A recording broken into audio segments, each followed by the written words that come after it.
Hello, maternal newborn health community. It is so good to see you today. I'm Femi Oke. I am your host. Now you may be wondering what we're all doing together for the next 2 hours. Well, the Every Newborn Action Plan has an update. It's a critical update for the next 5 years to make sure we stay on track for ending preventable newborn and stillbirths by 2030. Our conversation today is on 2 platforms. Hello, YouTube, great to see you. And hello, Zoomers. On Zoom, you will see and hear all of the UN languages. What you need to do is go to the bottom of your screen, right down there. You see a little globe that says interpretation, and then you select the language you would like to hear this entire event in. Now, the language I am speaking right now, this is English in the dialect of South London. There's no interpretation for that. So good luck, everybody, if you're staying with English. For the rest of you, look at the little globe, and that will help you out with all of the official UN languages. If you get stuck, if you have technical difficulties, just type in the chat and one of the team will come and help you. Today's launch is so special that we have 2 heads of agency, the Executive Director of UNICEF and also the Director-General of the WHO. We start with Dr. Tedros. Welcome.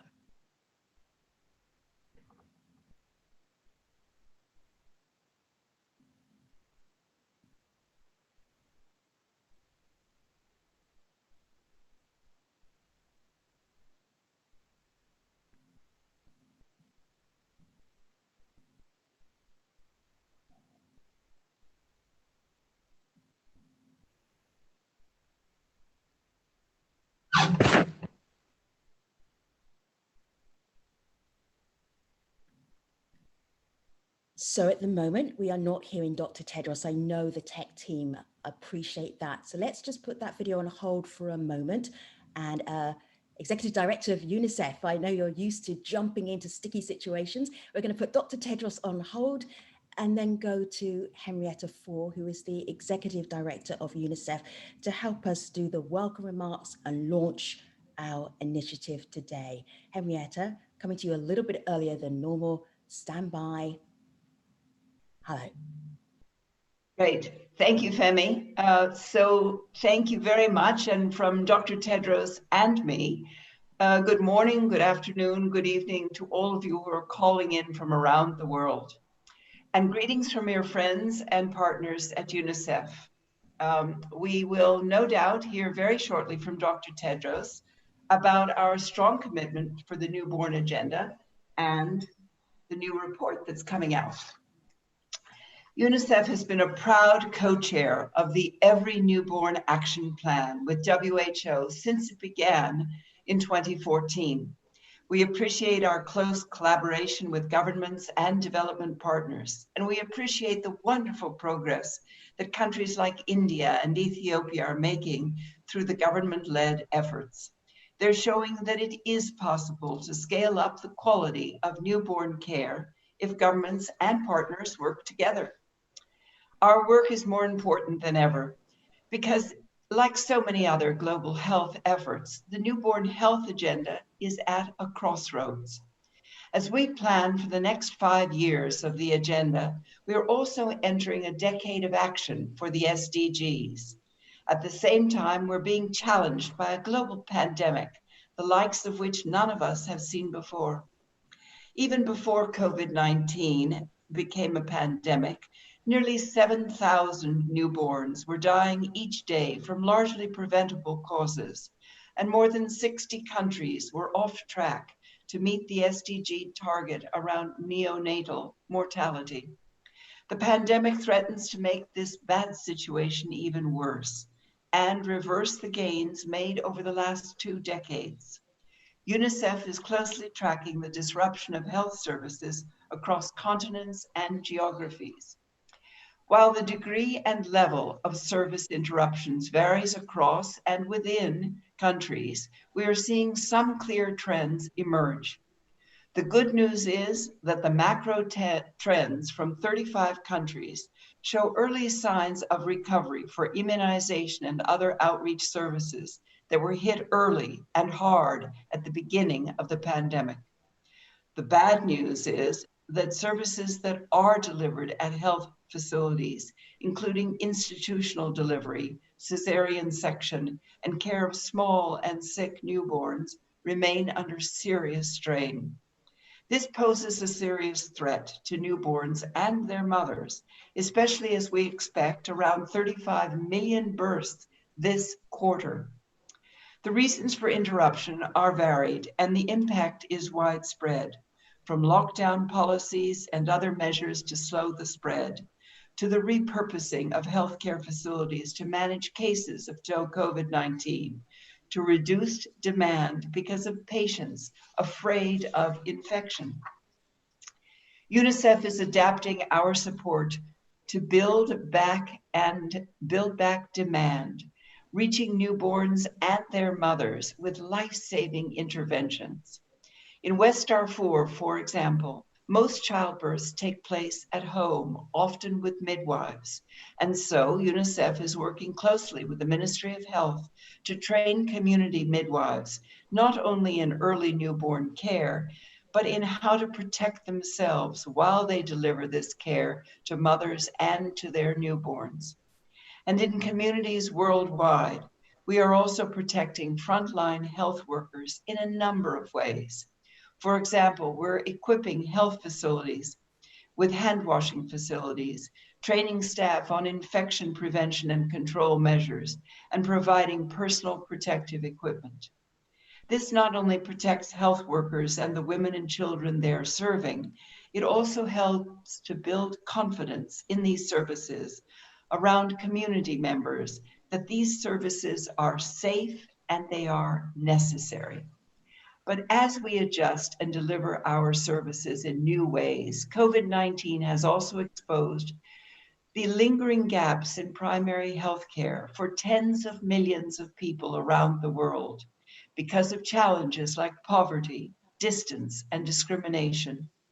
Good health depends on a range of other factors that too many people are still denied: water and sanitation, nutrition, hygiene, social protections, and education, especially girls' education. In short, our commitment to end preventable maternal and neonatal deaths, along with stillbirths, depends on heeding these lessons and reimagining all of the services that support health, how they're delivered, where they're delivered, and how they're financed over the long term. First, UNICEF urges that we reflect these intersecting needs across countries' health sector plans and ensure that they are supported through national budgets. Governments must take ownership and lead the agenda with clear targets and accountabilities to communities, families, and children. Second, development partners must expand our work within countries to identify specific needs within communities. This must include a greater, more coordinated effort to listen to frontline healthcare providers like midwives, nurses, and community health workers, as well as by women and families. And it must include a stronger, more systemic global health information system to track newborn health interventions, coverage, and quality. With our strong field and country networks, UNICEF is committed to lending our longstanding experience and expertise in these areas. While COVID has increased the urgency of our agenda, our commitment remains the same, and UNICEF is proud to be taking this journey with you. Let us leave today's meeting with a clear path forward for the next 5 years and recommit ourselves to ending preventable maternal and neonatal deaths, along with stillbirths, by 2030. Thank you very much, Femi. Back over to you. Thank you very much, Henrietta Fore, the Executive Director of UNICEF. Now, I know that Dr. Tedros likes a dramatic entrance, and he certainly had one a few moments ago, but it is my pleasure to be able to invite him back into our conversation. He's an important part of the co-hosting launch. Dr. Tedros Adhanom Ghebreyesus, over to you.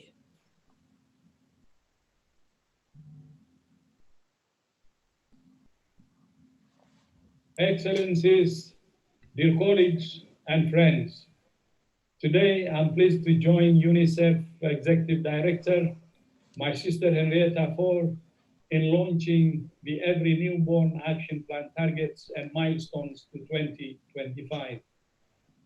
While the last 2 decades have seen substantial global progress in newborn health and survival, and in preventing stillbirths, there is still much work to be done. In 2014, the World Health Assembly endorsed the recommendations of the Every Newborn Action Plan, the first global plan for newborn survival and health and for stillbirth. The plan is country-led and designed around evidence-based, cost-effective clinical interventions and lessons from countries. Globally, there has been a 42% decline in neonatal mortality in the last 2 decades. We have to maintain the momentum. Countries that implement the recommendations in the Every Newborn Action Plan will also support the attainment of the global strategy for women's, children's, and adolescents' health and the Sustainable Development Goals. Yet, we're still far from our ultimate target of ending preventable newborn death and stillbirths. And COVID-19 threatens to undo the hard-won progress we have already made. Half of all deaths of children under the age of 5 occur in the first months of life.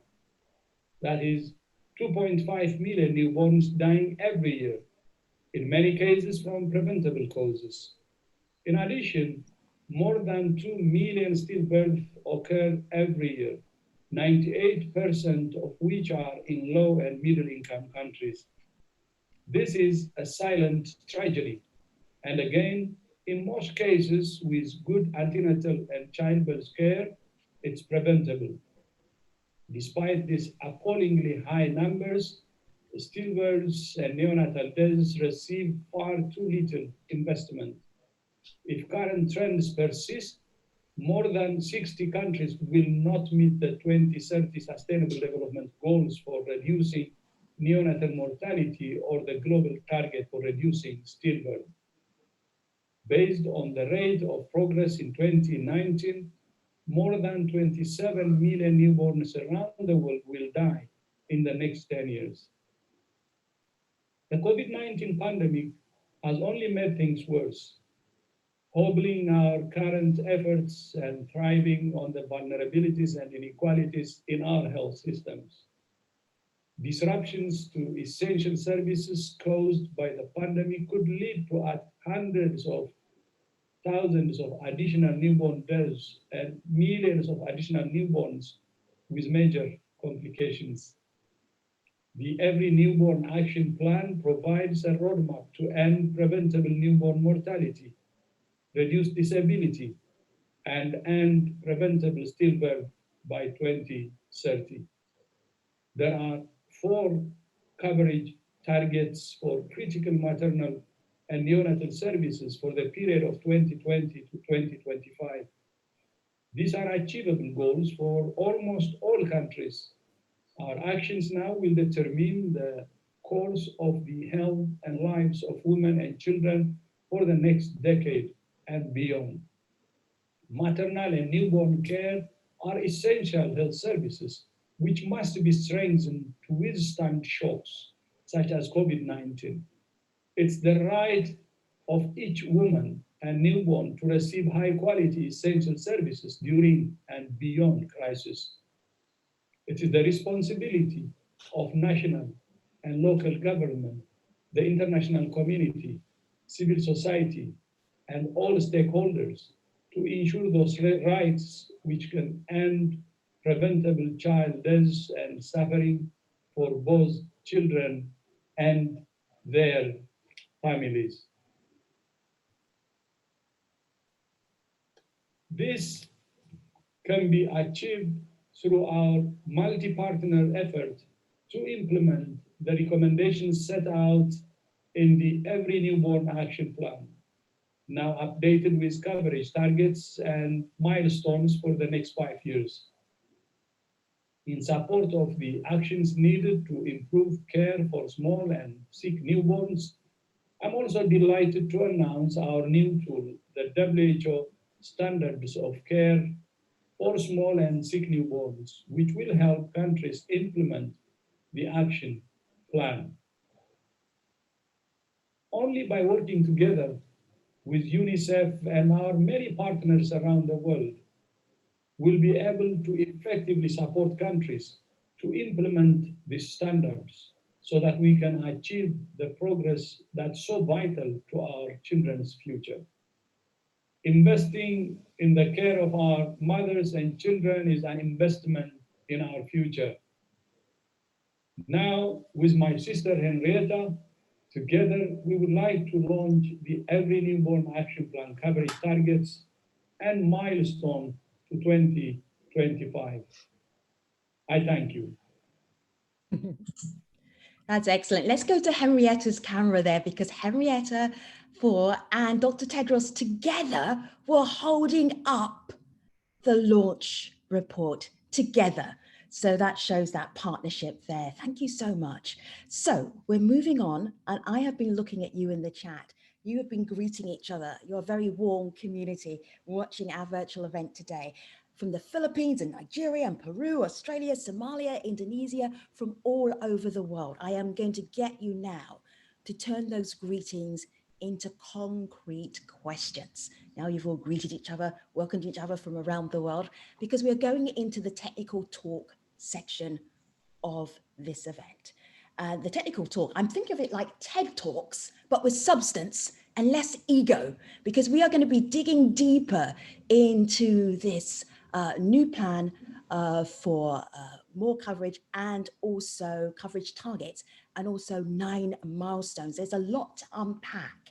And so you will see 4 presenters in a row doing a deep dive into the technical talks. I know you have questions, and you can put those questions into the chat box.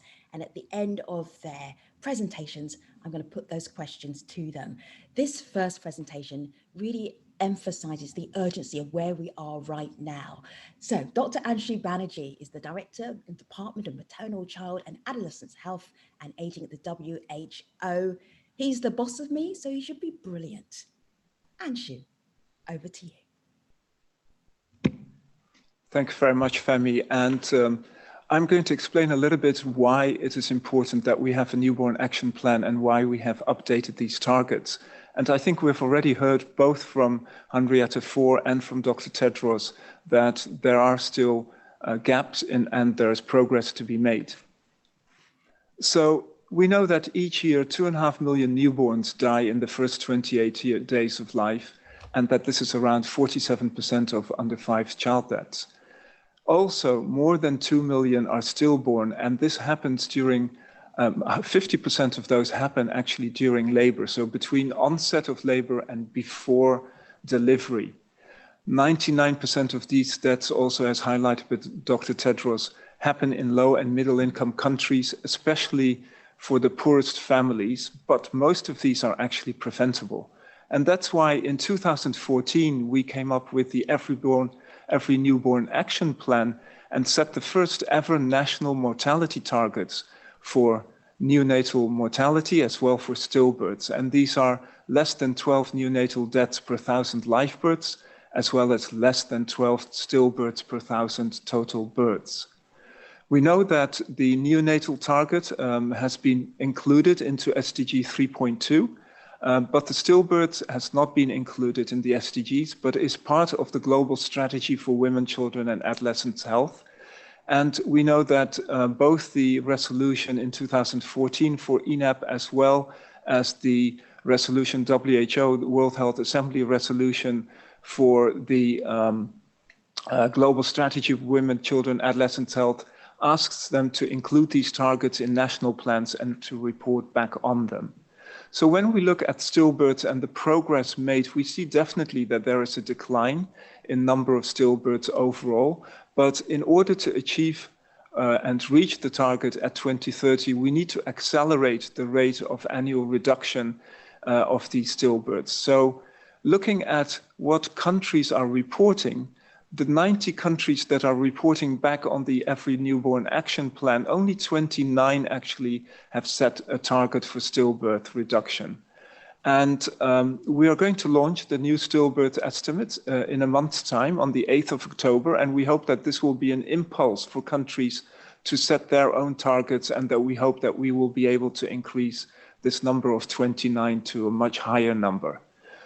We know that also the majority of these deaths are actually preventable, and through quality of antenatal care and care at stillbirth, and that therefore services really need to be in place for these population groups.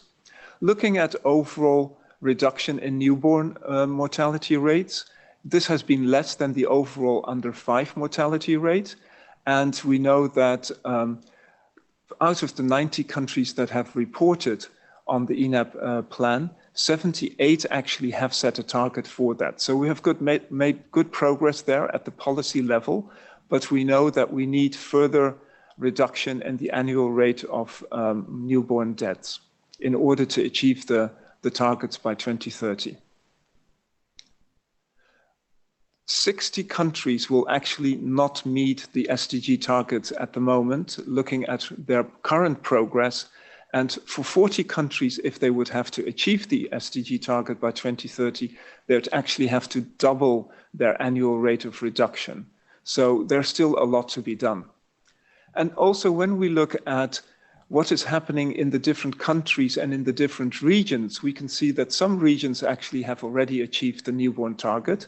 But even for those regions where we know that they haven't achieved it, there is wide variety. So for example, in Southeast Asia and in Sub-Saharan Africa, we see that some countries have actually already achieved the target, but the majority of them haven't, and that there is a big disparity in the newborn mortality rates. We know that the Southeast Asia region will only achieve at current progress the SDG targets by 2042, and the Sub-Saharan African region will only achieve that by 2050. But even then, because of this wide disparity and equity gap between these countries in regions, there will be a number of countries in Africa where newborns will only have the same chance of survival in beyond this century as newborns would have in North America, Europe, or Australia. Progress is possible, though. We know that there are many countries that have achieved tremendous progress and reduction rates of more than 8%. We also know that there are countries with a lot of progress in all regions, and that this is because of scale-up of hospital newborn care. We have a big concern, however, for newborn context, for humanitarian context, where we have the highest rates of newborn mortality and the slowest progress. And so some of these countries will actually only meet the SDG 3.2 target in 100 years. Looking at the policy progress, let's say, that we have made, the MDGs hadn't included newborn mortality, but it were countries that really demanded for a newborn target to be included. And so based on that demand, the Lancet Commission sort of came up with a series on newborn mortality. In 2014, we launched the Every Newborn Action Plan. And in 2015 and 16, we had the Global Strategy for Women, Children, Adolescents Health, also for advocating for a target for newborn mortality. We are now 10 years before we will achieve, we will reach the end point, let's say, of these targets by 2030. And so we need to increase our mortality reduction rates.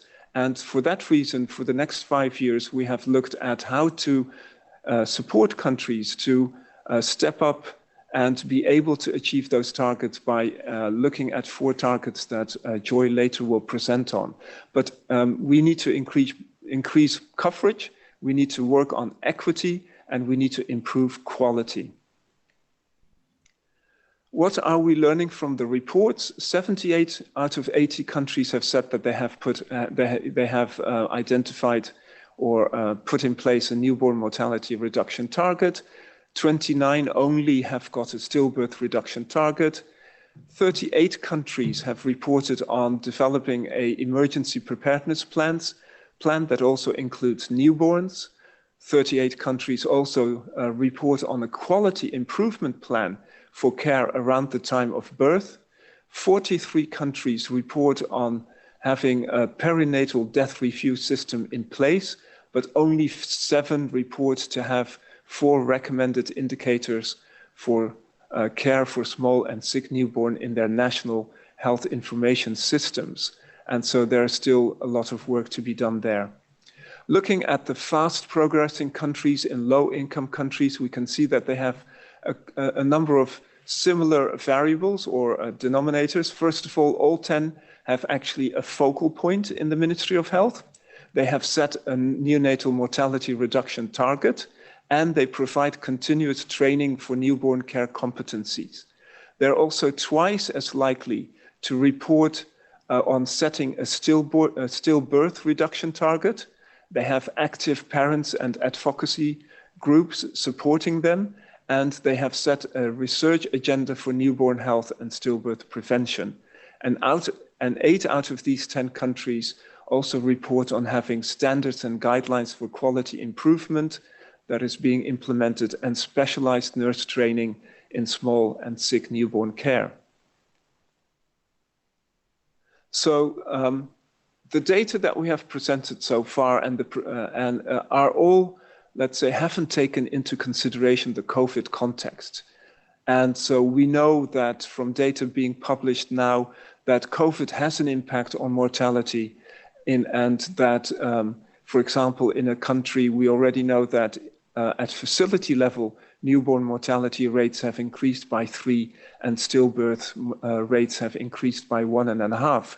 So there is a real urgency for us to double down, let's say, and refocus on newborn and stillbirth mortality and to make sure that we will achieve the 2030 targets.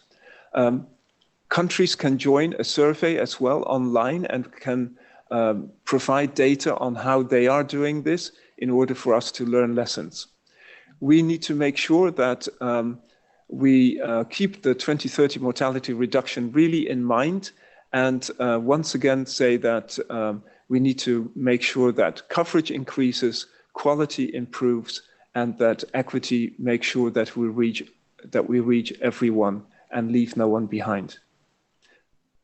Thank you very much, and I will now hand over to Joy Lawn to introduce what the next targets are going to be.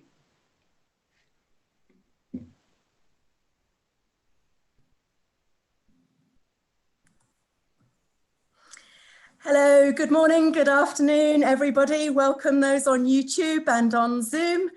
This is one of the happiest days of my life because I believe, as someone who's called Joy, that we have reached a tipping point for every newborn everywhere. Thank you, Femi. Thank you, Anshu, and huge appreciation to the leadership from both WHO and UNICEF all the way through on this important work over the last decades. So my job, as Anshu has said, is to describe what targets have been set, and very excitingly also to describe the collaborative process for that. Because although I'm one small person speaking here, there are many, many people who've been involved. Why now? Well, this is urgent. We started 2020 recognizing that we had 10 years to go to the SDGs. We were ready to put a decade of action for the SDGs into progress. And 2020 has been 2020. So much has happened that nobody could have predicted.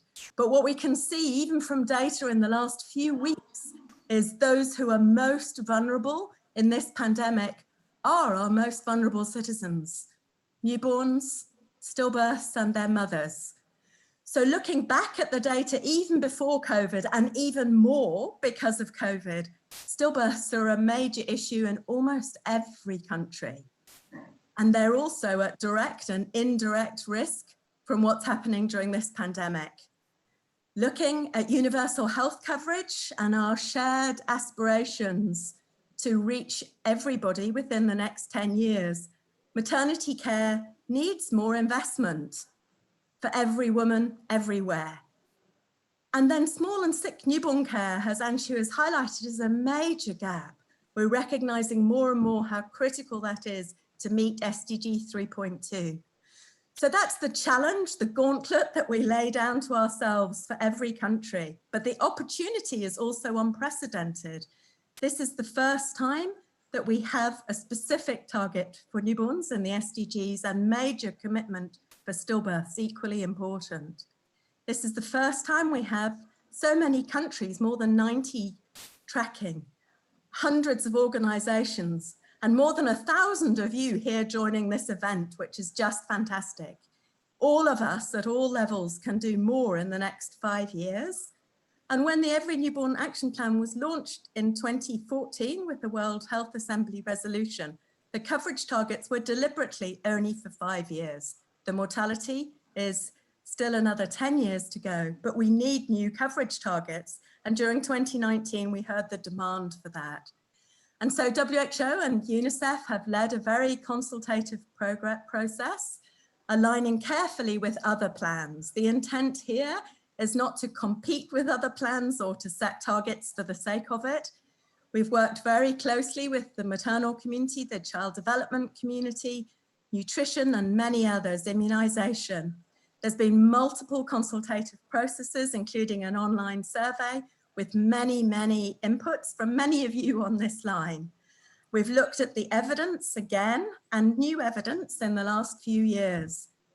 And we've looked at the data that we have, and most of that is still on the contact point coverage. So things like antenatal care, skilled birth attendants, but we recognize that contact alone is not enough. We need quality.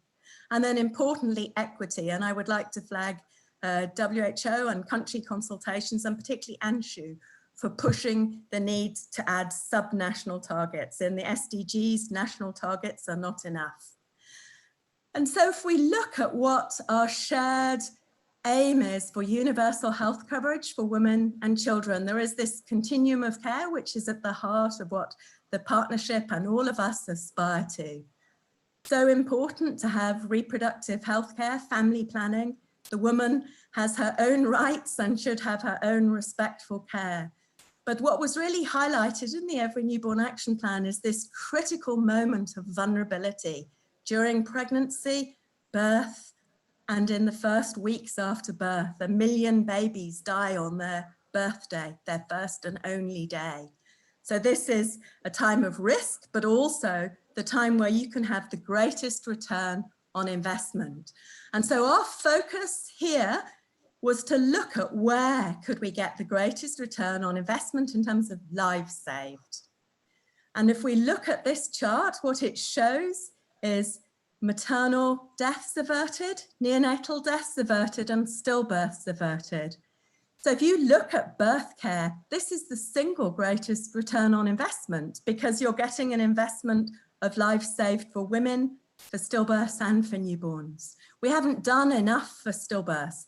We now have numbers that are going to show clearly that is not the biggest. We can't make an excuse to say we don't have numbers. What we need to do is focus on prevention. And to prevent stillbirths, it's not just trickle down in antenatal care or birth care. We need specific focus to make this work.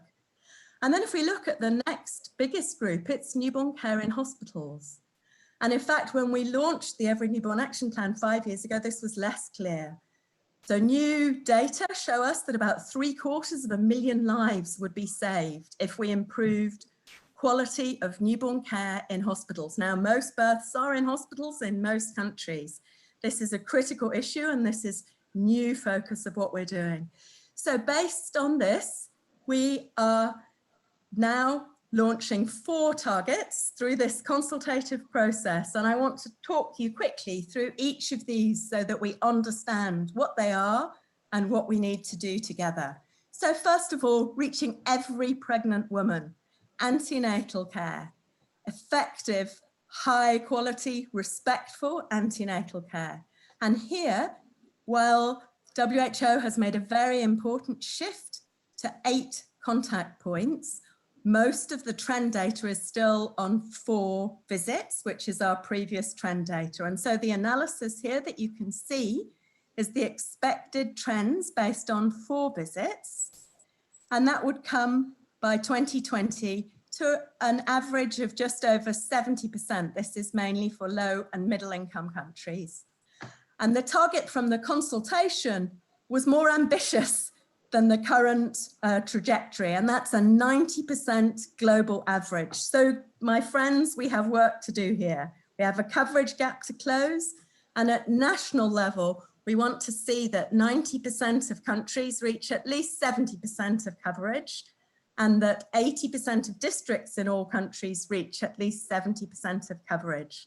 So here we have a coverage gap, but we also have to get from 4 to 8 visits, and we need to have quality and be able to measure that. For skilled birth attendants, we have had a target during the Millennium Development Goal era, which in fact was 90%, and we didn't meet it. If we look at the current trend, by 2025, we should get to above 90%. Interestingly, the consultation was slightly less ambitious and said 90% here. So the target here is a 90% global average, but that 90% of countries would get to at least 80%. We cannot get to universal health coverage in 2030 of 95% if we don't get higher in the next 5 years. But here we particularly want to highlight the equity gap. Skilled birth attendants probably has the widest equity gap of any important coverage indicator in universal health coverage for the rural, for the poorest woman, and we need to target that gap and also the quality gap. And then the third target that was selected in the consultative process was postnatal care, that every woman and every newborn should have the right routine preventive care for them after birth, not just about deaths, but also about long-term health, the woman's mental health, breastfeeding for the baby, many important transitions at this point. Now, this is newer on the global agenda. The data that we have in trend data is mainly for the woman, that's maternal postnatal care. And if we look at the trend data here, it wouldn't even get to 70% by 2025. So the consultation suggested a target of 80%. And this is ambitious. We really need to push to reach this.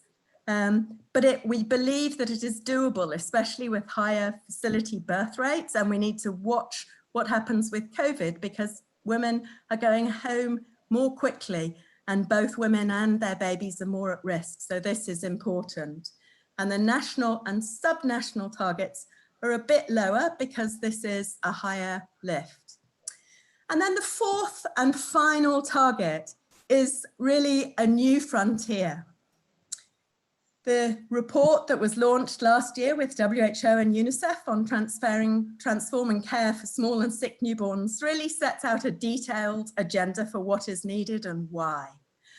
And it makes the case that it's impossible to get to a sustainable development goal target of neonatal mortality rate of 12 unless we do more for hospital, small and sick newborn care, especially support for preterm babies with respiratory distress. Importantly, in Dr. Tedros's talk, he held up today the new release of the WHO standards for small and sick newborn care, which show us what to do.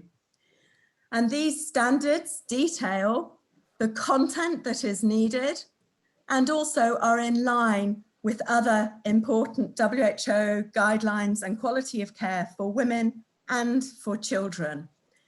And what they show is these 3 different levels of care. It's no good doing more complicated neonatal care if you haven't got the basics first. We have to build on essential newborn care, but we have been pushing on that now for over a decade together in most countries. We need to do more. But unless we push on the level 2 care, including the transitional part with respiratory support for preterm babies, including CPAP, we cannot get to our collective target for neonatal mortality rate of 12 by 2030. And so the target that was agreed here, and because we don't yet have coverage data, we need to work together to get that. There are promising indicators. So for example, recent validation study in the EM birth study suggests that admission to a neonatal unit may be a useful indicator.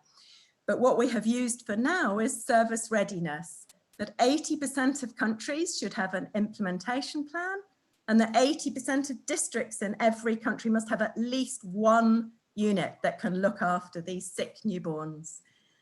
And we have hope, because if we look at this amazing graph from India, single biggest birth cohort in the world now, over the last 10 years has gone from 18 special care newborn units to 840.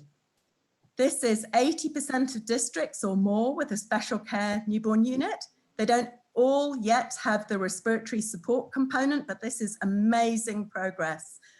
And what we need to do is all of us to have this level of ambition to move forward, not just with investing, but also in the data to drive quality of care and equity, and taking care that we build in follow-up systems.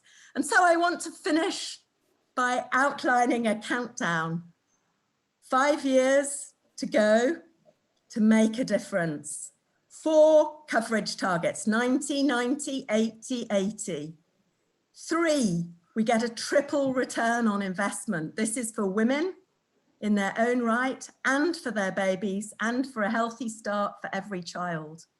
Together, all of us who are on this call and many others can do so much.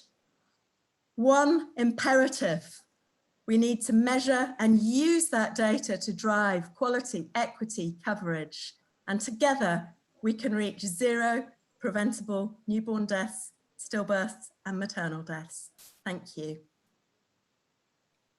Thank you very much, Professor Joy Lawn. Really good to have you. I love somebody who sees a graph and says, this is an amazing graph. We feel your passion and we feel your urgency. Dr. Alison Moran, please unmute yourself. We're looking forward to hearing from you. Dr. Moran is the Unit Head of Maternal Health at the Department of Maternal, Child and Adolescents Health and Aging. My goodness, what a long business card you must have. Dr. Moran, good to see you. Hello, Alison. Great. Thank you so much, Femi. And thank you, Joy and Anshu, for the presentations. And it's my great pleasure to be able to be here today and talk with you next about the challenge of how we're going to be able to measure and achieve these targets and move forward. So I'm going to talk about that a little bit. I think the slides are back up. So first, I just want to give a little background. We did set some core indicators for the Every Newborn Action Plan in 2014 when it was launched. And we had a set of core indicators as well as additional indicators that were developed, again, in a very consultative process. And I know many of you on the call and the webinar today were involved in these discussions.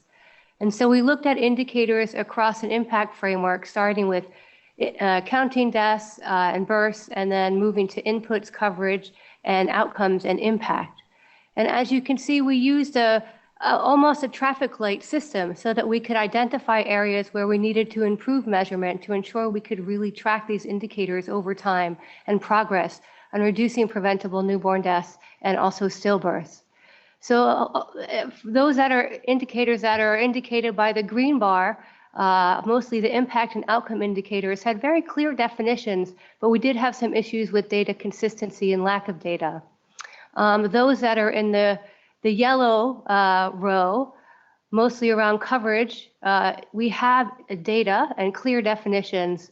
But as Joy mentioned, we do have current data on the contact of the coverage for care for mothers and newborns, but we're really missing information on the content or the quality of the care during those contacts. And then finally, we have a whole band there of indicators that are crucial for us to be able to better understand what's happening and how we're progressing toward preventing newborn deaths as well as preventing stillbirths, around how complications and extra care are provided, both in terms of the contacts and the quality of those services. And inputs, how do we really look at service readiness for quality of care, especially for small and sick newborns, and quality of care for maternal and newborn services. So those indicators that are in blue there are the ones that we really focus on trying to better understand so that we would have measures that we could assess and look at over time to track progress. So next we move forward as a group, and that's really one of the strengths of the ENAP process is the partnership.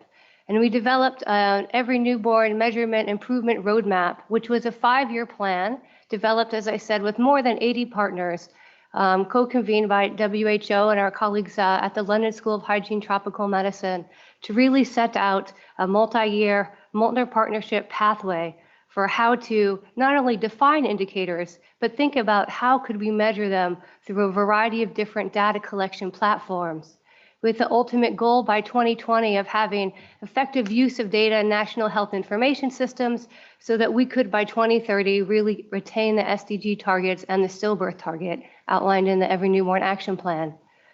So we have a variety of milestones in the current ENAP plan that look at improving measurement and data systems, including counting births and deaths and civil vital registration systems and household surveys, as well as looking at defining and incorporating indicators into national metrics platforms and improving perinatal mortality audits and using a minimal perinatal data set.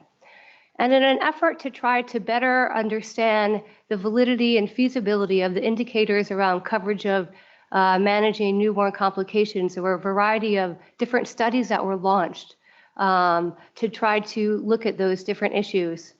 And so I'm happy to say now here we are 5 years later, and we have a lot of really great data and evidence to really inform where we can go moving forward. So I'm just going to talk a little bit about what's our progress been since 2015 and what do we need to focus on so we can close the gaps by 2025 to really strengthen our measurement systems so we can measure not only our coverage targets, but also make improvements so that we can look at some of the issues that Joy and Anshu addressed, as well as Executive Director Fore and Dr. Tedros, as well as looking at the quality of care and small and sick newborns. So first, at the outcome or impact level, we've had some incredible improvements in how we can improve the measurement systems, especially for low birth weight and stillbirths. In addition, we have new global estimates that came out in 2019 for low birth weight. And as Anshu mentioned, the new global stillbirth estimates will come out in a couple of weeks. But we still need a lot of work, especially at getting subnational data so that we can really close the equity gaps between and within countries, as many people have mentioned earlier. And as well, we really need better measures to assess morbidity and disability so that we can go move beyond survival and ensure we're addressing the Thrive agenda as well. Secondly, as we've mentioned before, and as Joy stressed in her discussion, we have excellent data on contact points for key coverage through the continuum of care, especially for the targets on antenatal care, skilled attendant at birth, and postnatal care.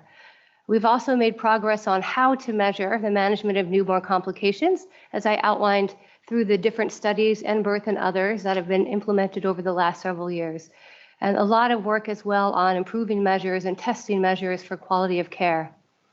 However, we still need to ensure now that these measures that we've spent a lot of time and effort testing and validating and looking at feasibility are now incorporated into routine data systems, and that we have better data on service readiness. So the top priority for us moving forward is to think about how do we strengthen routine information systems to include the indicators that we need to track, both the coverage targets that Joy outlined, as well as pushing the envelope to be able to really track quality and service readiness, as well as addressing data gaps in humanitarian and fragile settings. As both Anshu and Joy mentioned, we know that the burden is very high in humanitarian and fragile settings, so getting accurate data from those areas is crucial.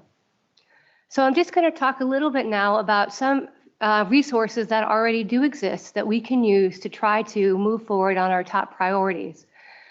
So over the last several years, we have been working on a series of toolkits to improve routine health facility data.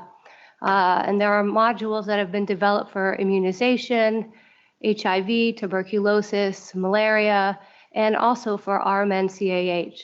And each of these modules consists of a guide with a core set of indicators and dashboards for facility-based data, an exercise book, and some machine-readable configuration packages.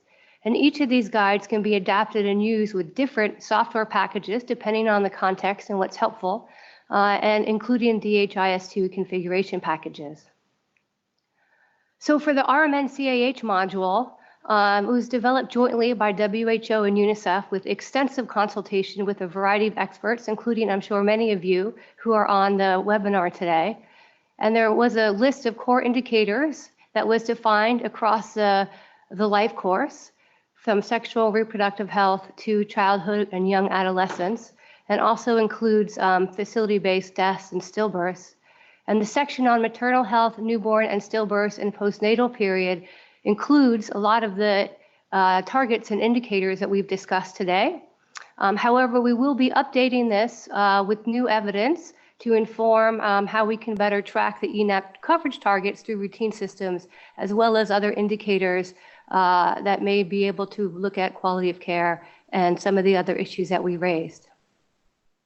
And I will be sharing the link for that at the end of the slide presentation if you'd like to access it. In addition, we've been working hard to integrate maternal and newborn health measurement. The Ending Preventable Maternal Mortality Global Initiative, EPMM, is the sister global initiative on maternal health to ENAP. And EPMM is starting a process now to define coverage targets using the ENAP process as its model. And so we've agreed that we will use the same coverage targets for antenatal care, skilled attendant at birth, and postnatal care as ENAP. And we will, similar to what's been developed for small and sick newborns, we will be looking at separate targets, coverage targets for service readiness for obstetric care, and looking at the distal determinants of maternal mortality reduction around social, economic, and political determinants. So we've just launching an online consultation process, and the link to that is included at the end of this slide set. And you can also find it on the WHO MCA website, as well as the UNFPA website.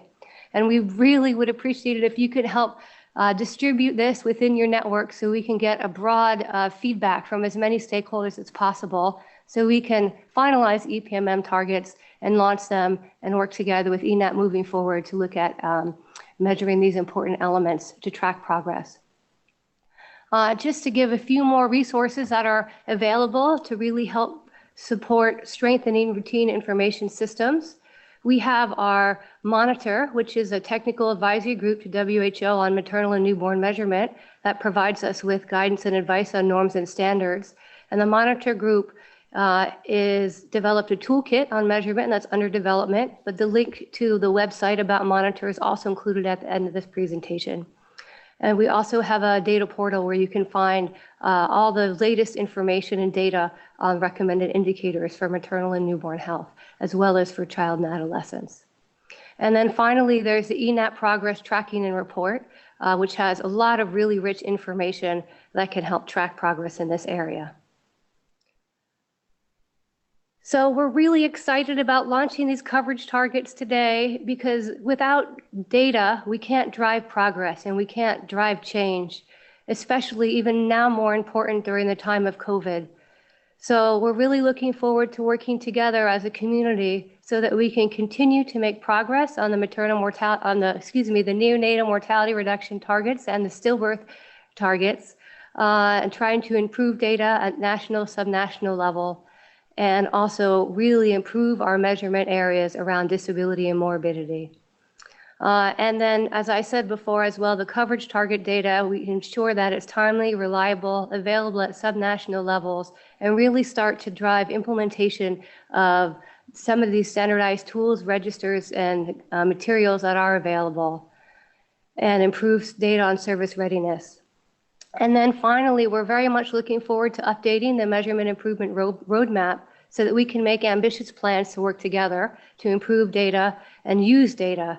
And as part of the milestones, which will be presented next, many of the milestones that we hope to achieve under ENAP will be about improving routine data systems, as that is our top priority, so that we can make these coverage targets a reality to drive change. So thank you very much for your time and attention. I'm going to turn over now to Dr. Louay Pearson, who will talk a little bit about the milestones and how we can get there together. Thank you. I'm going to bring the presentation and our discussion closer to actions.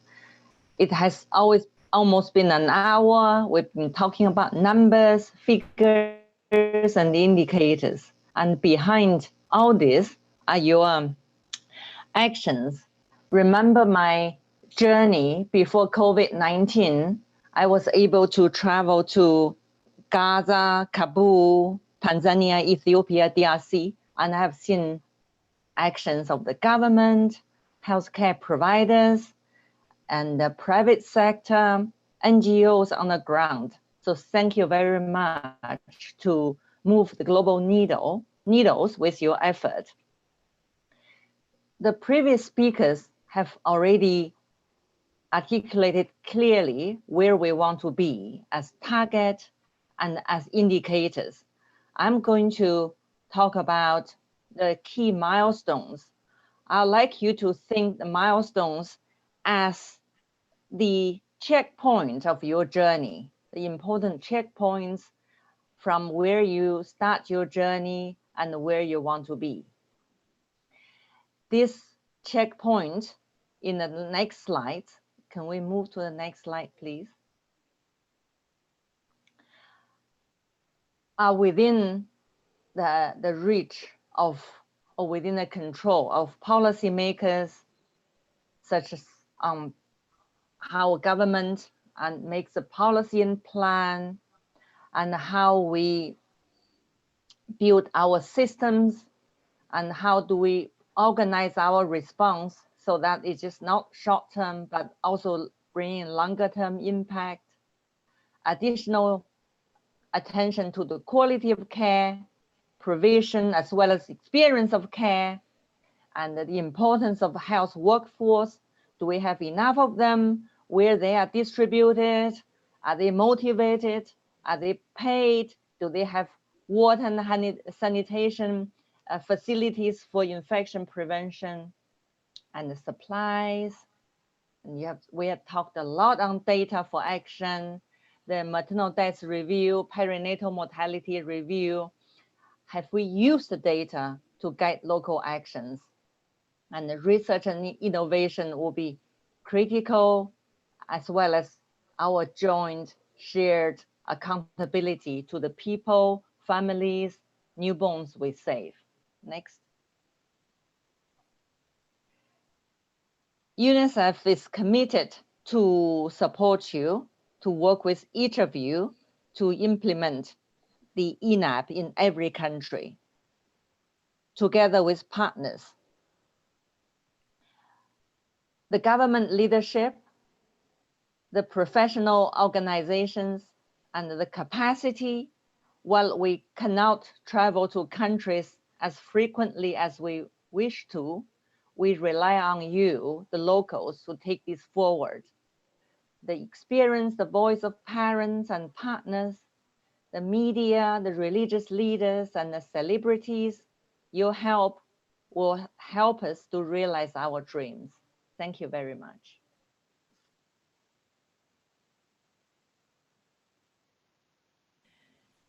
The tech talks have now finished, and I'm going to dive into your questions. You have some amazing questions, so thank you, maternal newborn health community. You have some excellent questions. So Anshu, Joy, Alison, Louay, you need to be on standby. Don't forget to unmute yourself. That typical thing that happens when we're all doing Zoom or YouTube together. So your questions. Let us start. Okay. Alison, are you ready? Standing by. This one is from you, from Ola Adalakun. Ola says, there is a group of women in certain areas who are not tracked. They choose to seek help from traditional birth attendants. Mortality rates in this area is not documented. How do we tackle this? Alison. Go ahead. Great. Thank you so much. And thank you for the excellent question. It's definitely an issue that is hard to address. And I think we've all struggled with this over the years together on how to ensure that we track data about deaths from all areas, not only from health facilities, but also from communities. And so I think that's why we're really pushing through the ENAP program and the Every Newborn Action Plan to count every birth and every death. And so that can be accomplished through better birth registration, but also strengthening of civil vital registration systems, as well as improving audits of deaths for both maternal, perinatal, newborn deaths for both facility and home births. So I think I don't have a specific answer for you on how to do that. It will very much depend on the context, but I'd be happy to follow up on some specific strategies perhaps that we could consider together that may make sense for your context. I hope that helps. Thank you for the question. Hello, Anshu. This one is for you on maintaining the continuity of care during COVID-19. What do you think will be the impact of the impending economic recession on these maternal and neonatal outcomes? That's a big one. How can countries work to safeguard these services? Which is why we're here, right, Anshu? Indeed, exactly. And so there's been a lot of modeling that has been ongoing, showing what the impact could be, the indirect impact could be on mortality for children and for mothers as well. And so what we are working on is really to see with countries what we can learn on how they have adapted and put in place mitigation measures in order to make sure that services are still being provided. One of the key issues is IPC, or infection prevention measures, and availability of PPE for healthcare workers. Because what we're seeing at the moment is that both healthcare workers sometimes don't want to go to their facilities and provide services because they don't have the personal protection equipment and materials for them to be safe. And at the same time, the public has the impression that when they go to a health facility, it wouldn't be safe for them to be there because they are fearing that they would be infected at a healthcare facility. And so what we're seeing indeed is that people decide not to go to facilities and either deliver at home or look for treatment and care within the community. So what's very important, I think, for governments is to understand that there is a need to ensure that services need to continue to be provided, because otherwise the impact on mortality on mothers and children is going to be actually more than the direct impact of COVID overall. And by doing so, they would have to invest in making sure that services can be delivered safely at the facility level and at the community level. Joy, unmute yourself. Hildy Courtier has a question for you. Hi there, Hildy. Thank you for this. Are there countries with neonatal mortality rates superior to 30 that do not have ENAP, or are all high mortality countries included in the analysis? Yeah, thank you so much. I think, and I see also another comment from Andrew Lukaku about country-led. So, you know, all the way through, ENAP was actually a resolution by all countries unanimously, set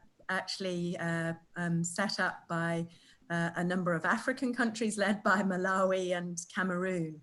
And so it's up to every country to be part of that process. Everybody's signed on to the Sustainable Development Goals.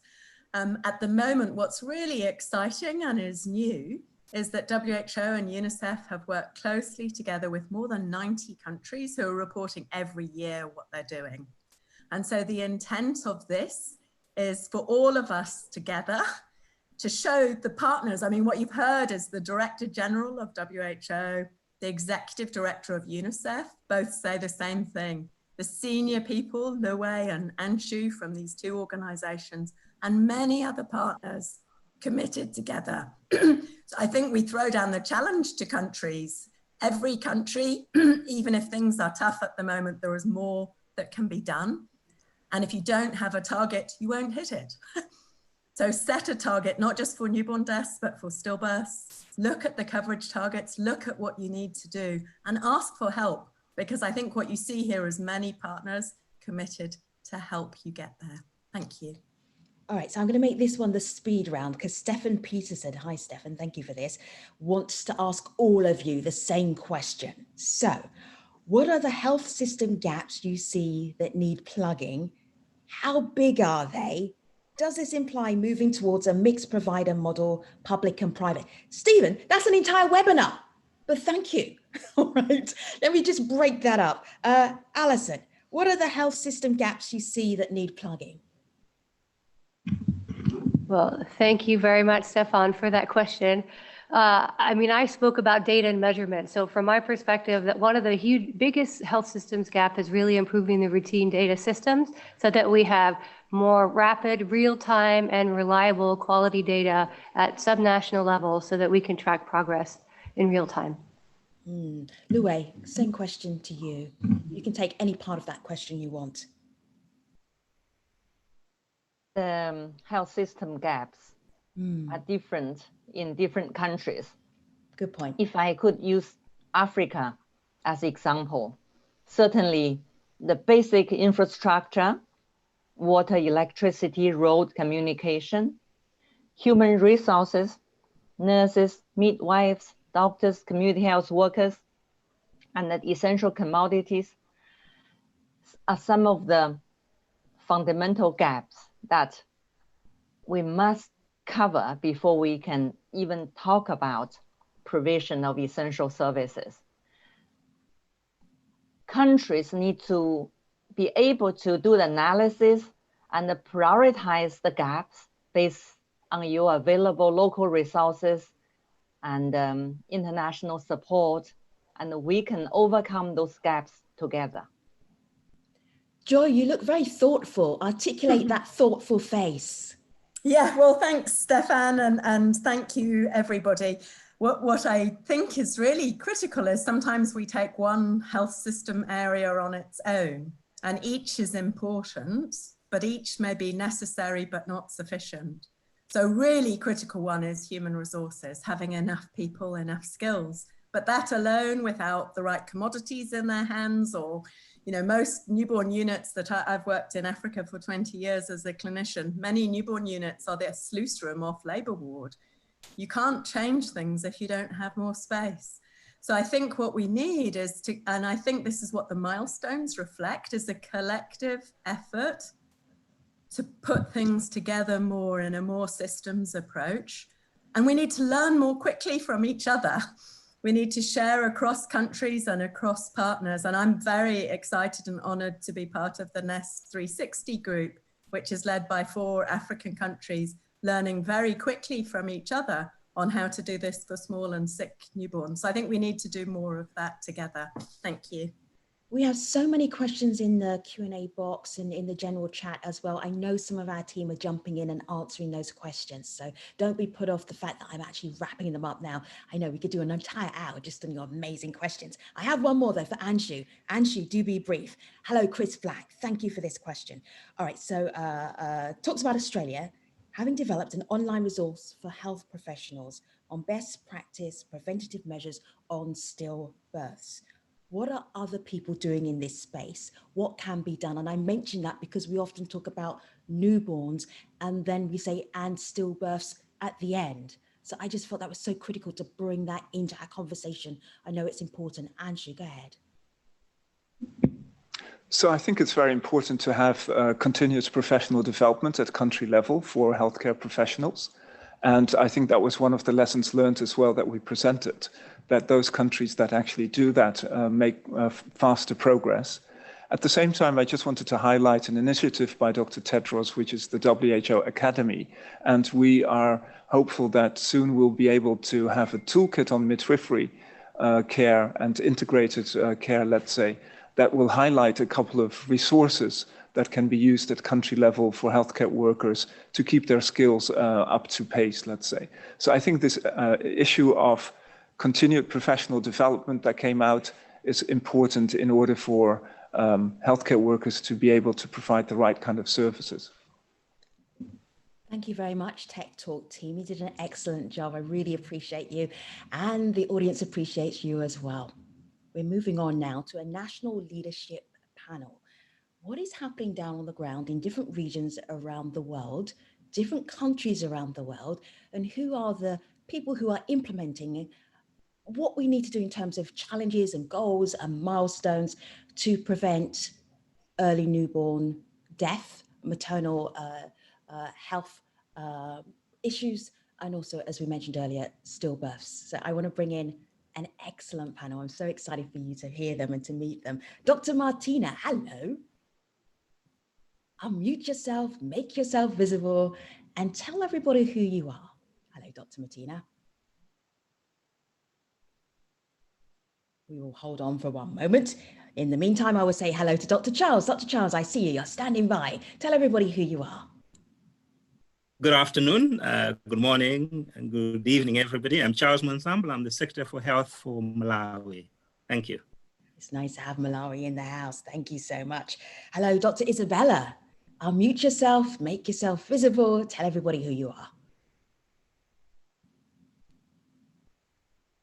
Hello and greetings from Ghana. My name is Isabella Sego Moses. I work with the Ghana Health Service as the Deputy Director responsible for reproductive and child health. Thank you. It's so nice to have you. Professor Mohammed, unmute yourself, make yourself visible. We'd love to hear from you. Tell everybody who you are. This is Dr. Muhammad Shaidullah from Bangladesh. Basically, I am a newborn specialist working in the Department of Newborn Medicine as chairman in Bangabandhu Sheikh Mujib Medical University. Also, I am the chairman of the National Technical Working Committee for Newborn Health in Bangladesh. And I have got a new hat, which is the chairman of the National Technical Advisory Committee to mitigate the challenge of COVID-19 in Bangladesh. Professor, you don't have enough jobs. I don't know how you have time to even be in our virtual event, but we appreciate you. Let me try one more time to go back to Dr. Martina. Dr. Martina is in Cameroon. Dr. Martina, are you there?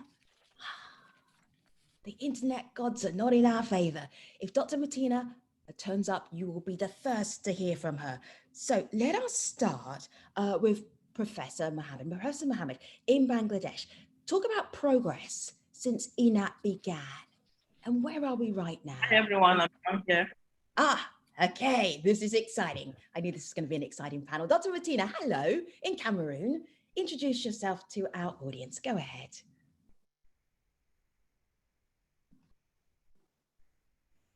Well, hi, everyone. Sorry about the internet connection. I know.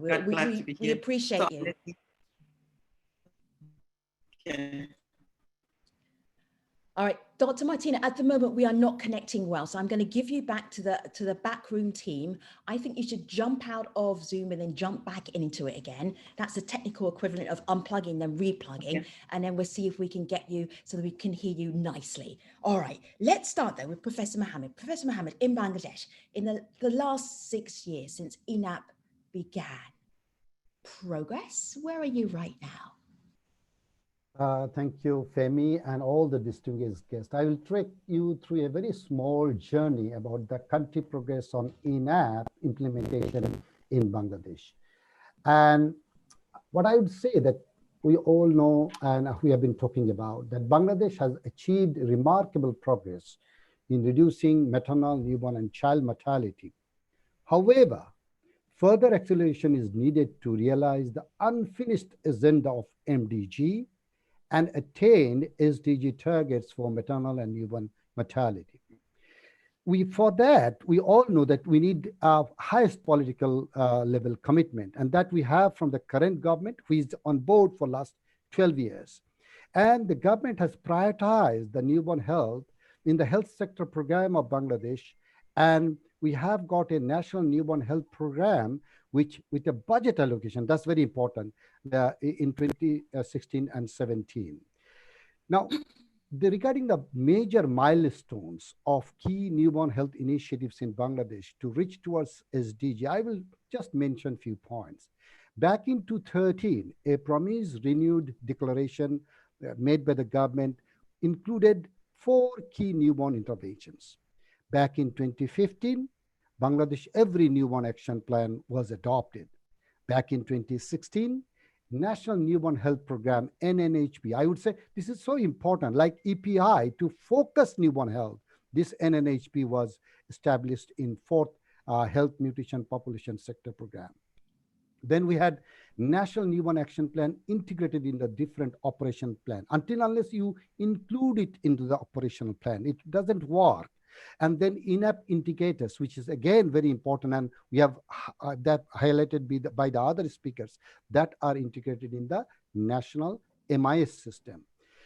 Now, between 2000, as I said, the last 6 years, what we have done a costed Bangladesh ENAP that has been developed in 2015. We have a health workforce, health workforce, particularly the midwives cadre. It was non-existent in Bangladesh. So we have the midwives now, and they are deployed 1183 in 378 facilities.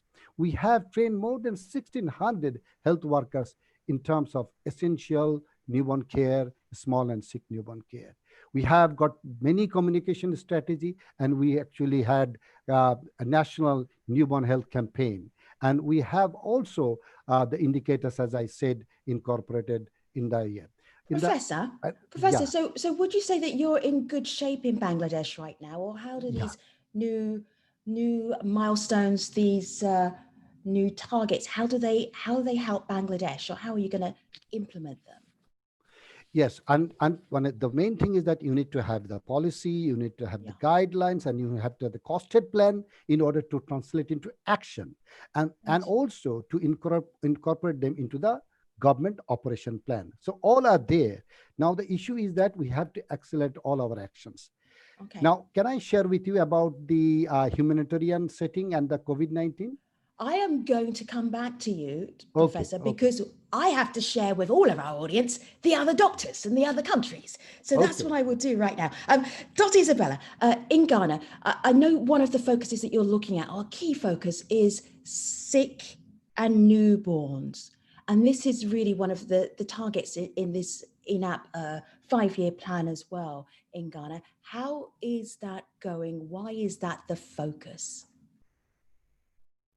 Thank you, Femi. So in Ghana, when we started with our newborn care action plan, that was the first one.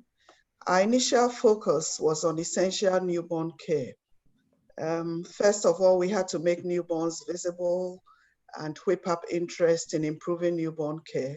And then we focused a lot on improving essential newborn care, as well as ensuring facility-based deliveries. We have come a long way, and a number of actions have been taken that have resulted in our skilled-birth attendance being around 80% currently, and several of our health workers now trained in essential newborn care. So with the influx of deliveries in facilities and implementing essential newborn care over the past 6 years or so, we took a break and reviewed progress. And we realized that we did not make so much impact. Although we had some reduction in neonatal mortality, we felt that we could have done better. Looking at our figures, we realized that the bottleneck was the care being provided for newborns in hospital, in health facilities, quality around this care, and more importantly, the care for the sick and small newborns. And so after the review, we came up with our second action plan and strategy, which is spanning from 2019 up to 2023. And we have changed the focus. Although we are still continuing to expand essential newborn care, we want to do more for the sick and small newborn. So that is why our focus seems to have shifted a bit. Mm-hmm. Thank you. Let me bring in Dr. Martina. You may remember Dr. Martina is in Cameroon, so I'm keeping everything crossed that the internet is good. I can see Dr. Martina, she looks good. Let's see if she sounds good. Dr. Martina, the reason that we're here with ENAP and looking at the next 5 years is to make sure we stay on track for the reduction of preventable newborn deaths and preventable stillbirths. But I know for you, one of the big takeaways that you want to give our audience from Cameroon is urgency. We have to do this. It's critical. Can you unpack that a little bit more, please? Absolutely. Thank you. And good afternoon or good morning, everyone. Greetings from Cameroon. I think just like the others have said, after the ENAP, we all went into having these action plans. In Cameroon particularly, we had a beautiful plan, maybe not as realistic as we would have wanted it to be, and which we are now evaluating to be able to come up with a new plan. The urgency is in the sense that now we're in 2020, 10 years before the D-Day or the D-Year. We have to absolutely make sure that the plans that, well, for us in Cameroon, the plan that we're going to come up with now, we're going to really make it realistic, contextualize, and make sure that we actually take into consideration those high impact interventions for the newborn. And most especially, make sure that we have enough financing, especially domestic financing, to be able to support this plan. Because that was also one of the weaknesses of that former plan. So, and let me say, maybe not too much was done within that plan, but the one thing that we've done in order to actually change, the situation was to, within the investment case that we elaborated within the GFF initiative, was to actually, we decided to scale up kangaroo mother care.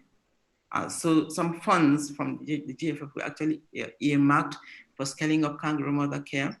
And so in some of our referral hospitals, it's ongoing. And we have quite a number of babies that have been enrolled, because we've seen that this actually contributes to improving on healthcare for the sick and the low birth weight babies. So yeah, that's what I can say as of now. Dr. Charles, there is no way that we can have this conversation without talking about COVID-19. And I know this is part of what you're thinking about, because up until March of this year, you could definitely see progress being made. We may not have been on track for 2030, but there was progress being made. What difference is COVID-19 making to you in Malawi? No, thank you very much, Femi. As my colleagues have said already, I mean, after the 2014 launch, we are all got to make sure that we implement this Every Newborn Action Plan. And Malawi was one of those countries that adapted this SEM 2014 using now existing RMNCAH platform.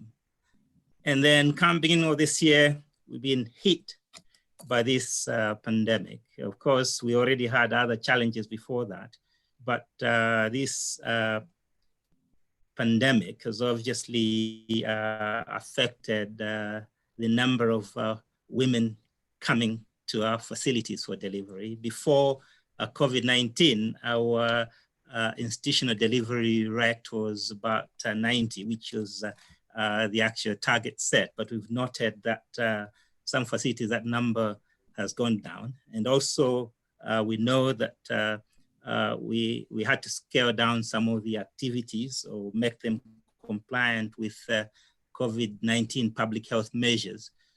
The effect of that, we're not seeing yet, but I bet we'll be witnessed a number of an upsurge in teenage pregnancies. And obviously, you know that the outcome in teen pregnancies is not as good as in those that have reached that age when they can start having children. So yes, COVID is here with us, and it's actually affected some of our, we yet to measure the indicators, but I know that it may affect our indicators. Thank you very much. So this is the bit that I'm looking forward to, National Leadership Panel, because you are out there in terms of leadership with this issue about maternal newborn health and stillbirths as well, is I am expecting you to ask each other about the challenges. Professor, who do you want to ask? And what is the question you're going to ask? We are focusing on the challenges of how do we get there in 5 years? This is ambitious, this is bold. Professor, who are you going to pick? to Charles. Charles is there? Charles is there. He's anticipating Yes, I'm here. your exciting question. Prof. Go ahead. Yeah. Again, that was a kind of a question asked to the main keynote speakers. But what do you think that we have got a gap in the health system, which we need to address, particularly to reach to the target of universal health coverage by the 2030? So what are the health system gaps that you think are existing and we need to address? I think that question was answered briefly by Louis Patterson earlier. I mean, if you look at the challenges our part of the world is facing, the top of the list is the human resource. I mean, human resource both in the facility and also in our communities. And then there's also the commodities. I mean, most of our facilities are functioning without adequate medications. And then if you talk about the infrastructure itself, I mean, Joy did mention that most of the neonatal units are more like sluice rooms of the labor ward. I mean, I quoted you on that on Joy. And then, of course, there's the financing. We need to invest in we need to put in more resources in newborn care. Unless we address those, we will not achieve what we want to achieve. Charles, can I just ask you one thing about that? Those are the things like infrastructure, logistics supply, human resources that you mentioned. What about the role? I mean, what do you think about the routine data availability, its analysis, and its use in the policy change? What do you think about that? Agree with you there. I think we need to introduce, for example, for the neonates, we need to introduce standardized neonatal record forms across the country. We also need to introduce some in addition to those, also introduce some national inpatient registers. And then I think it came out in one of the presentations where we're saying that we need to look at existing systems. Like in our case, we have the DHIS2. I mean, some of the neonatal indicators don't appear in that DHIS2. So we need to make sure that we include that using the routine data collection methods. Because I'll bring you also another example of the RMNCH scorecard. I mean, there are a number of indicators there that we can potentially use and bring in these new targets so that they're able to be collected at be it the subnational or even the health center level. Okay, so Charles is in Malawi. Charles, you now get to ask one of your other panelists a question about the challenges that they are facing in their country. Go ahead. Good. I can see Isabella there in Ghana. I mean, most of our countries are struggling to get to the 4 what we call then visits. How is Ghana addressing the 8 contacts as proposed by the World Health Organization? Yes, as you rightly said, one of the challenges is to get to the 8 contacts. I believe you are talking about the antenatal care. For us antenatal in Ghana, care, sure. Yes, antenatal coverage is very high. Our 4 contacts is also not doing badly. The 8 contacts is what we are working at.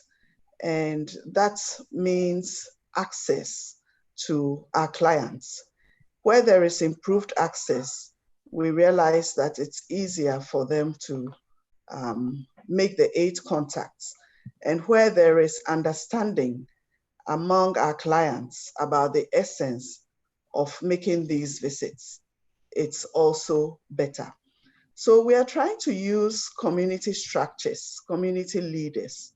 In Ghana, we have queen mothers, the female version of the chiefs.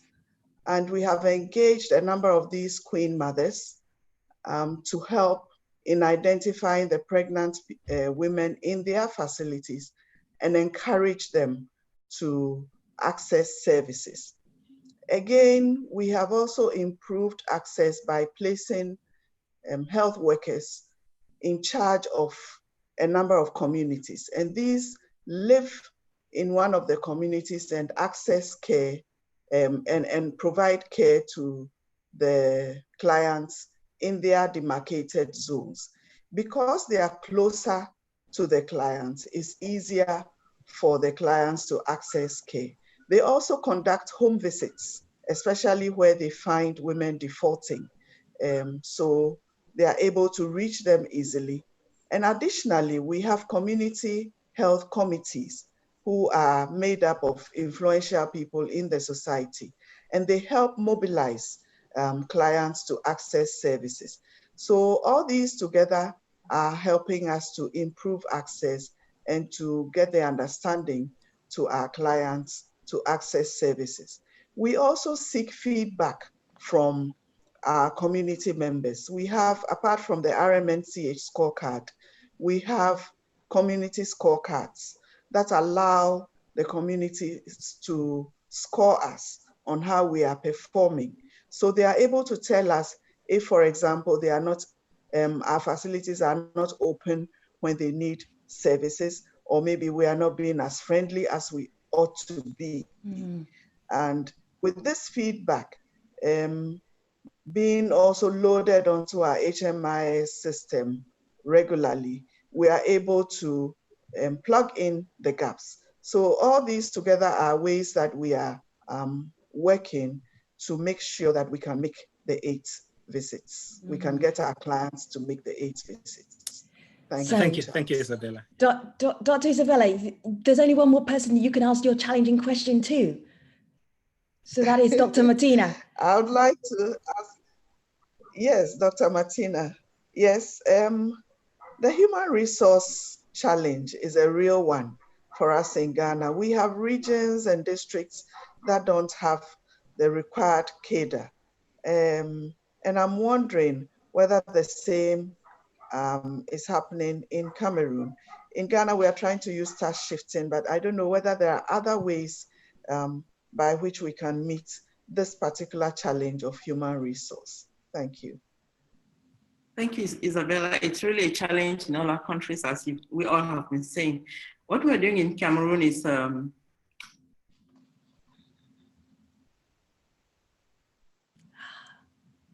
dramatic pause. In addition to continuous in-service training, oh my God. Are you getting me now? Yes, do you know what this is? That's a great plan, Dr. Martina. We can tell why you're a national leader. If you take out your video, it means that we can hear more of your bandwidth without the video. So be brief, because we're only seeing your name. If you could respond quickly, that would be wonderful. That's what I've done. So in Cameroon, what we've done is, in addition to the in-service training, now we actually we've carried on mentoring, where you have experts go on site in the health facility, stay for a couple of days with the first line healthcare providers and actually see them at our presence. So mentoring is something that we've adopted. And Dr. Martina, I am so sorry. I apologize. I am going to, Dr. Martina, I'm going to actually pause it there. Unfortunately, we cannot hear you and we cannot see you, and you're freezing, but we do appreciate you. And I'm not just the only one. In the comments section, the Q&A section, national leaders, doctors, you've been getting a lot of kudos and a lot of support. Thank you so much for your leadership. We really appreciate you being on the panel today. Thank you very much. So now, this is the most Thank you very much. Thank you, doctors. Appreciate you very much. Thank you for giving us your insight, your guidance, and for sharing your internet connections with us. All right. Thank you. Thank you. We move on. You're welcome. This is almost the most important part of our launch event for the roadmap for the next 5 years for ENAP. And it's about partnership and support and statements of support. I've been seeing all your statements of support in the Q&As, in the comment section, but now we're also going to go over to partners. Now, here's the risky, dangerous bit. You only have 30 seconds for your statement. I will be timing you. It is quite difficult to actually do this, but it is absolutely possible to actually say why you support ENAP's next 5 years plan, why you would be behind that. And the reason we're doing that is because we want to get as many of your voices in as possible. That would be wonderful. We will start with the Honourable Helen Clark. She's the chair of the PMNCH. And the Honourable Helen Clark did something very special for us. She said, Femi, I will be your example. I will tell everybody and show everybody what 30 seconds looks like. So everybody who comes after me will never get cut off by you. So we asked the Honourable Helen Clark, the chair of the PMNCH board, why this ENAP roadmap for the next 5 years was so important. Honourable Helen Clark, over to you.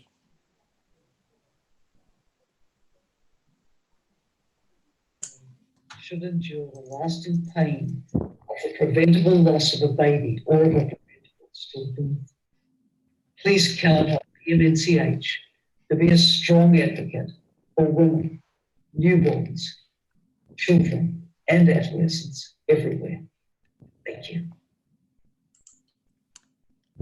30 seconds is very fast, isn't it? Hello, Dr. Errol Alden. Thank you for your support. Go ahead. I am Dr. Errol Alden, President of the International Pediatric Association.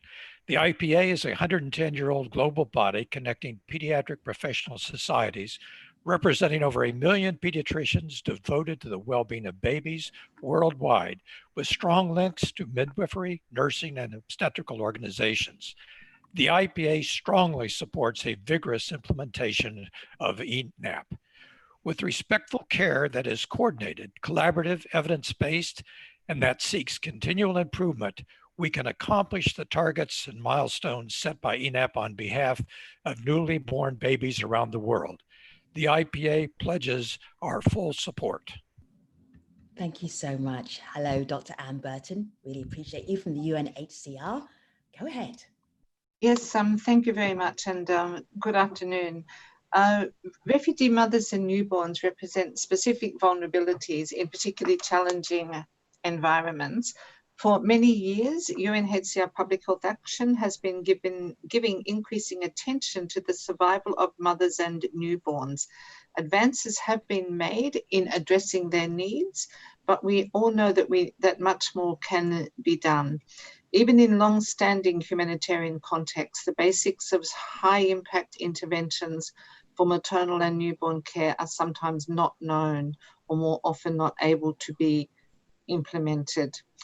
With our sights on the 2030 goals, UNHCR's 2021 to 2025 Global Public Health Strategy will reflect the continuous commitment to reducing preventable maternal and newborn deaths among refugees and other people of concern and their host communities. And we look forward to working with ENAP partners in achieving this. Thank you.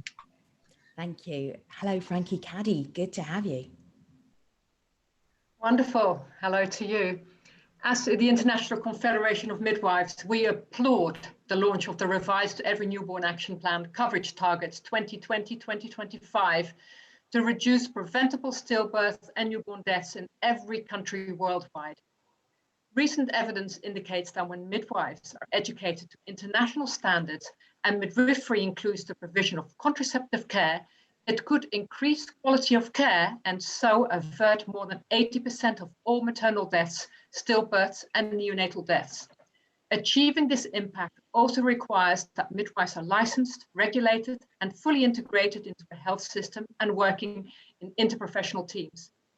Midwives educated to international standards not only improves overall health, but because they work across the entire continuum of care, from communities to hospitals, we are uniquely placed to provide essential services to women and newborns in even the most difficult humanitarian, fragile, and conflict-affected settings.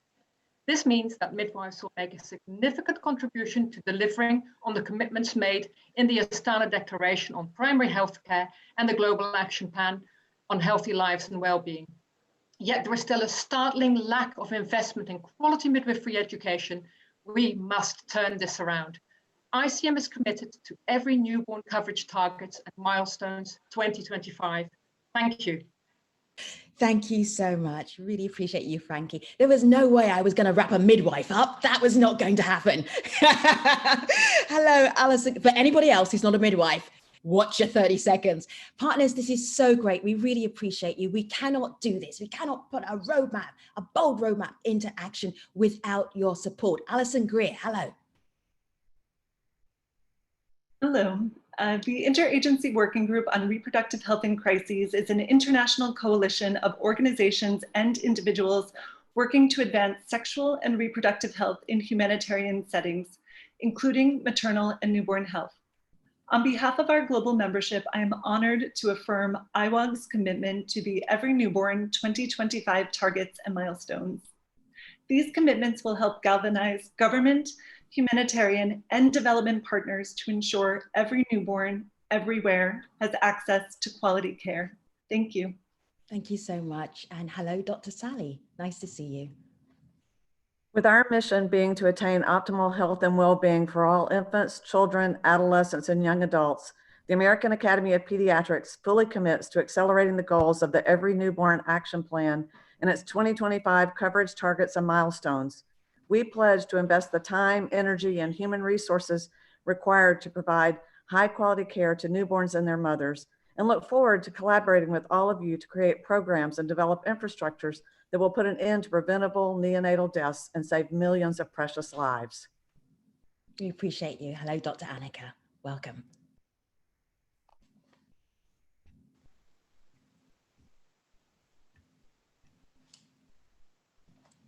All right, we will move on because that 30 seconds is ticking away. Sorry, I did not unmute myself. I'm so sorry. Oh my goodness. I thought you were going to, I got the instructions you were going to do that. I'm so sorry. That's all right. Do you know what, Dr. Annika, that's great because everybody else is definitely going to unmute themselves when they're ready, okay? I'll give you that extra few seconds. I know what you were doing. You were calling for some more TV time. Go ahead. Here we go. UNFPA joins other partners in welcoming this initiative and supporting the realization of its targets and milestones.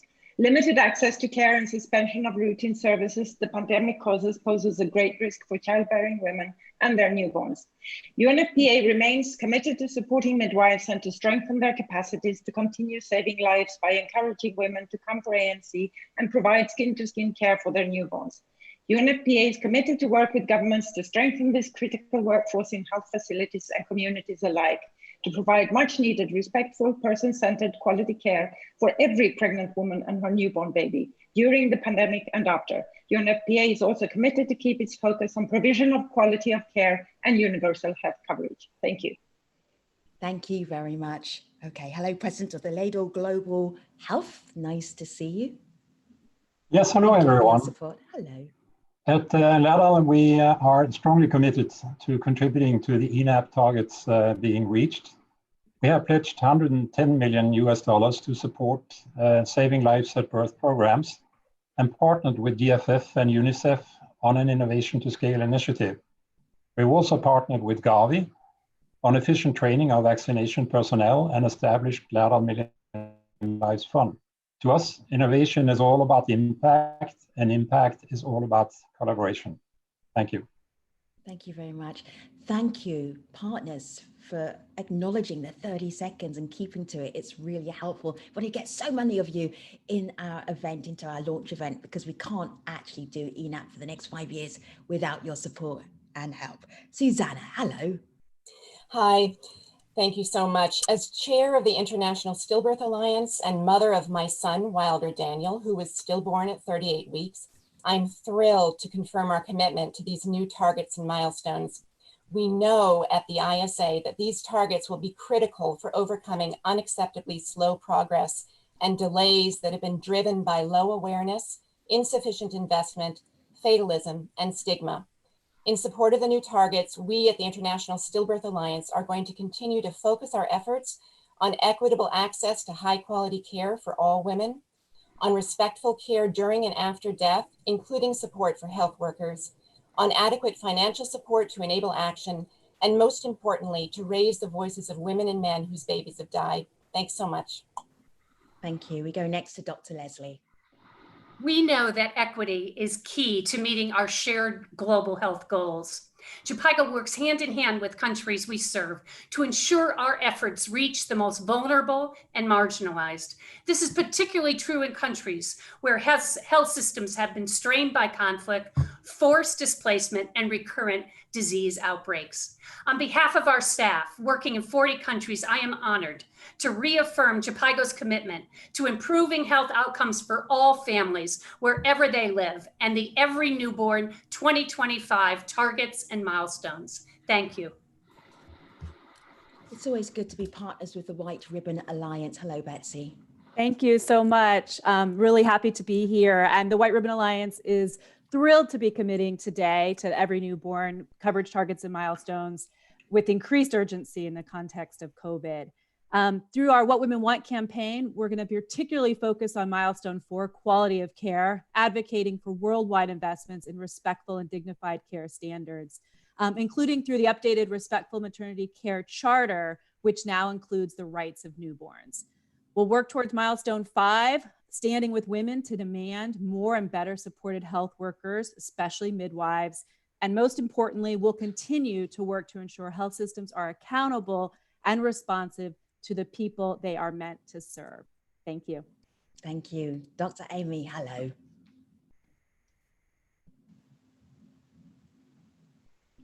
Dr. Amy, are you muted? Unmute yourself. Were you talking and no one heard you? Dr. Amy, are you there? I'm going to move on. I know I'm here. Ah, fantastic. Go ahead. Little trouble. Keeping us, Hi. keeping I'm us going to go in really suspense fast now. Talk twice as fast.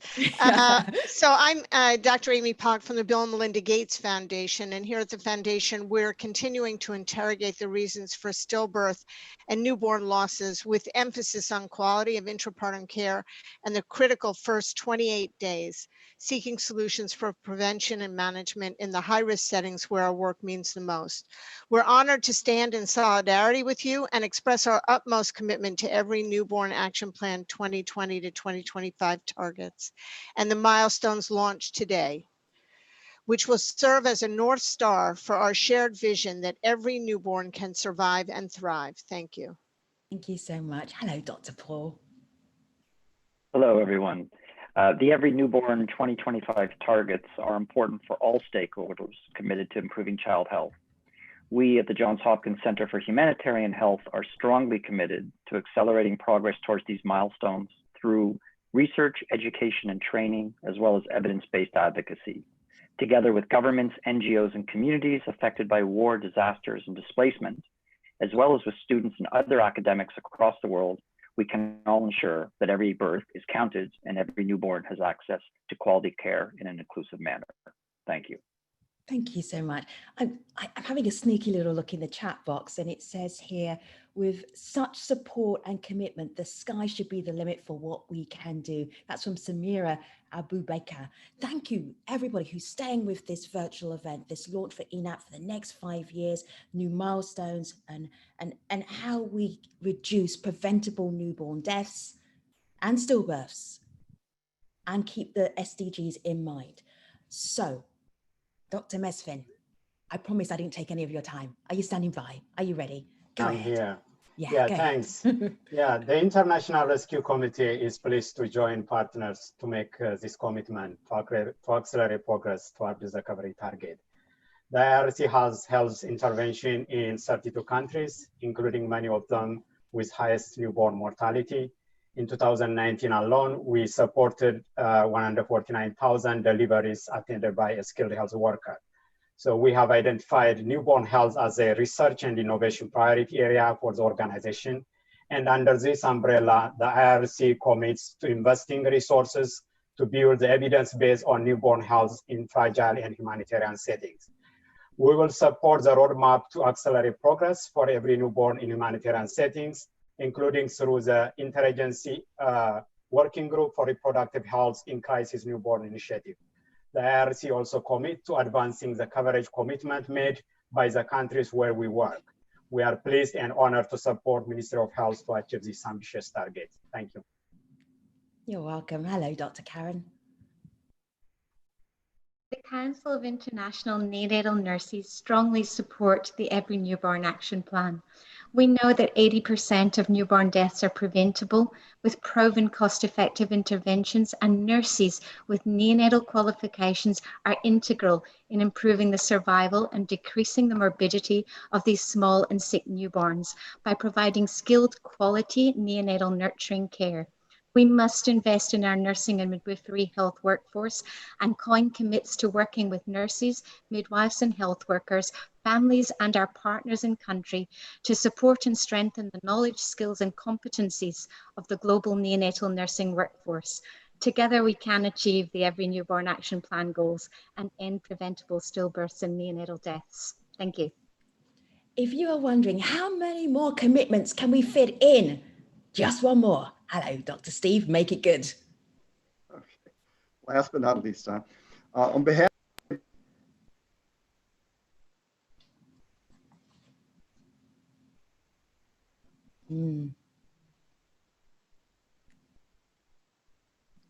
I cannot hear Dr. Steve, so I am going to move on. Dr. Steve, I'm so sorry about that. I did a big build up and I couldn't hear you.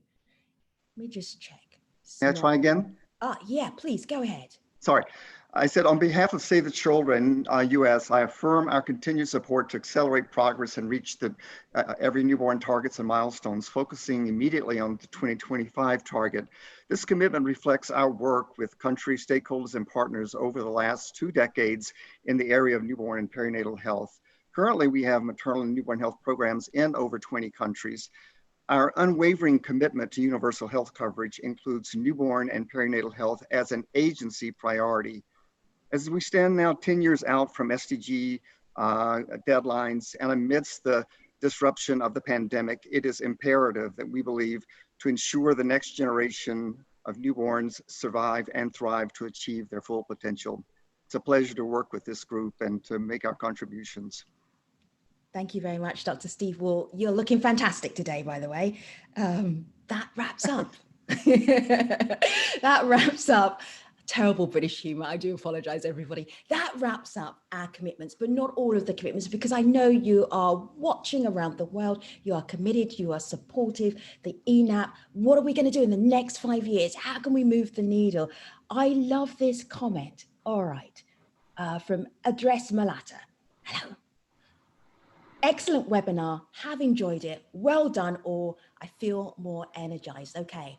Mission accomplished. That sums up a lot of the comments that we're getting back from you watching virtually. So thank you so much.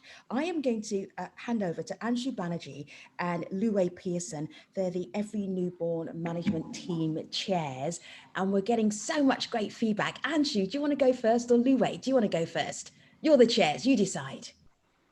Thanks. Thanks a lot. I just wanted to say that we've heard a lot today, and I think a couple of points. First of all, that we are currently at current trends off target to not achieve, or we're off target to achieve the SDGs. And so definitely also the impact of the COVID pandemic will most likely put us even more off target. So I think there's definitely a need for us to accelerate even more. And I think that for that also, we would like to make sure that we leave no one behind. And that's why, as part of these targets, we also have these the subnational targets, so that we can really look at equity within countries to make sure that no one is left behind, and that every mother and every newborn is going to have the healthiest start they can have at the beginning of their life. This will, however, require additional investment, and we should do this all together. And it was a wonderful session to hear how all our partners are committed to support this work together with countries. I think we need to have additional domestic resources as well as additional international resources, development assistance, to make this a reality. And I really look forward to be here back in 5 years' time and to be able to say that we achieved this intermediate targets for 2025 on our way to achieving the SDGs by 2030. Luwei, go ahead, wrap us up. Luwei, you need to unmute yourself. Thank you. In the name of newborns, their families, UNICEF stands firm with you Thank you for energizing us, and thank you for holding us accountable. We're in this journey together. Thank you.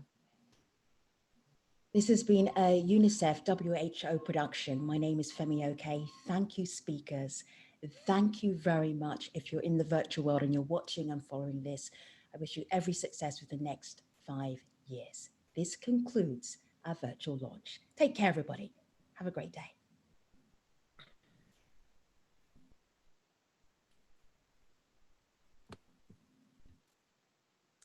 Brilliant.